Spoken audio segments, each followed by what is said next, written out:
Why you're going to like this is because this is one of the few times the directions are going to tell you to multiply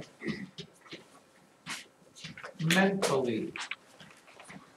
And when you see it tell you you can multiply mentally, that means you don't have to show any work, which some of you pretty much have mastered that in math class. Multiply mentally, and that involves something like this. 35.62 times 10 and 35.62 times 100. Now when you see problems like this, you should be able to just throw down the answer to me. Does anybody know why? Does anybody know why? Kyle Westphal says, because you just add a 0 to the you do not just add a 0 to it.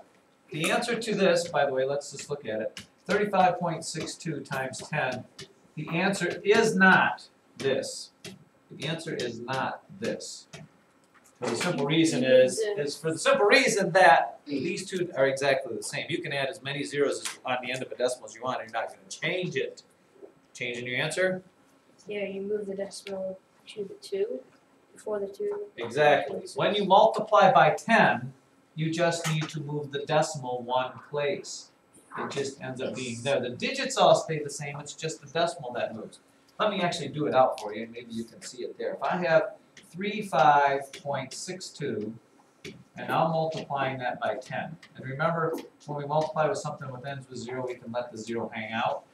I get 0, I get 2, I get 6, I get 5, I get 3. At this point, Kyle goes, look, there's a 0 at the end of that thing, like I said. Well, you don't need that 0 because, remember the rule when you multiply by decimals, what do? Count decimal places. This has 2, that has none. So you need to come back 1, 2 decimal places. Your answer is 356.2. And remember, when there's zeros at the end, we don't need to write them down because they confuse us a little bit. So you can actually leave this 0 off. It does not change anything. So let's jot down that little rule in case we forget it. When you multiply by 10,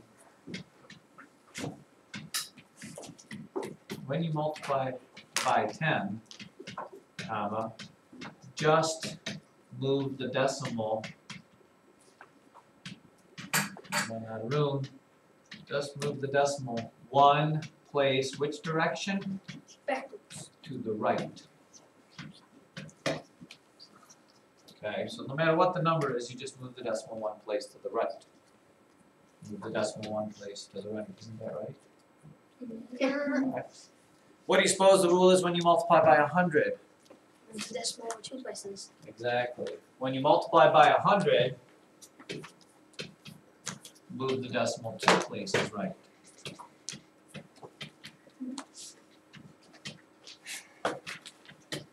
Two places right. Guess what the rule is when you multiply by 1,000? 3 places. When you multiply by 1,000,000? 4 places. 4 places. 6. 6 places to the right, yes. Let me give you a for example on that. Let's do this. 17.53 times 10, 17.53 times 100, 17.53 times, I'm sorry, this should be 100, 1,000, 17.53 times 10,000. Let's just stop with that because that would not get real crazy. I will erase this even though that's not supposed to be there. Again, these are perfectly acceptable for you to do completely mentally. This one, you're just going to move the decimal 1 place right, 2 places right, 3 places right, and 4 places right. So it ends up just being this. 1 place to the right puts it after the 5, 175.3. 2 places to the right puts it at the end of the whole thing. Now here's where it gets a little scary.